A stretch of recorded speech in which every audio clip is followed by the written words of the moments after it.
अस्सलाम वालेकुम दोस्तों। मेगा सोप सीरियल पापनगर जंजईंदा नई एपिसोड में छा थींदो ऐं छा थियण वारो आहे। छा राबेल वीचारी कमीने वॾेरे बालाज खान जा सूर सही वेंदी? छा कमीनो वॾेरो बालाज खान राबेल खे जेको आहे जीअण ॾींदो या न?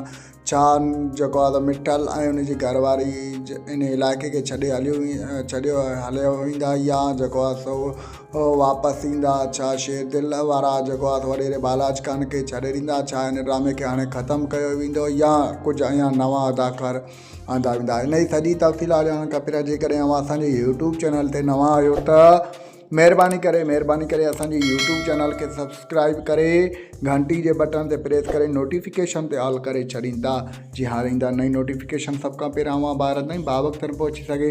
दोस्तों अव्हांजो सब्सक्राइब करण सां को बैलेंस कोन थो गिरे, बहरहाल असांजी काफ़ी हौसला अफ़ज़ाई वधंदी आहे ऐं पंहिंजो क़ीमती राय कमेंट सेक्शन में ज़रूरु ॾींदा। हाणे हलूं था पंहिंजी मेन ॻाल्हि ॿोल तरफ़। जीअं त मेगा सोप सीरियल पापनगर जंजईंदा नई एपिसोड में अव्हांखे ॾिसणु वटां मिलंदो कमीनो वॾेरो बालाज खान राबेल वीचारी खे चवंदो तूं अचु मूंसां गॾु वेह ऐं हिन सेज ते वेह त जीअं मुंहिंजी दिलि जेको आहे सो ठरे ऐं जेको आहे जॾहिं मां तोखे साम्हूं ॾिसां त मुंहिंजी दिलि जूं हसरतूं पूरियूं थियनि। जीअं त तव्हांखे ॾिसणु वटां मिलंदो त राबेल वीचारी हुनखे चवंदी त मां हिते ई हेठि वेठी हूंदसि, अलाह करे मुंहिंजो जेको आहे सो मौत थी वञे, मां हिते ई मरी वञा, पर तोसां कॾहिं बि गॾु कोन वेहंदमि ऐं अलाह कंदो तुंहिंजा इहे ख़्वाब कॾहिं बि पूरा कोन थींदा। ओॾा ॿिए तरफ़ तव्हांखे ॾिसणु वटां मिलंदो त सारंग वटि पंहिंजी सौट भॼंदी ईंदी ऐं हुनखे जेको आहे सो चवंदी त चाचे मिठल वारा ऐं हुनजी जेको आहे सो घरवारी ज़ाहिर न आहिनि, ख़बर न आहे त किथे आहिनि, छो जो कमीनो वॾेरो बालाज खान मिठल जेको आहे सो राबेल वीचारी खे खणी वियो आहे त ऐं उनजी जेको आहे सो माउ ऐं उनजो पीउ वीचारा ॾाढा परेशान हुया। हाणे मां घर वियसि उहे ॿई न आहिनि, हाणे ख़बर न आहे त किथे विया आहिनि।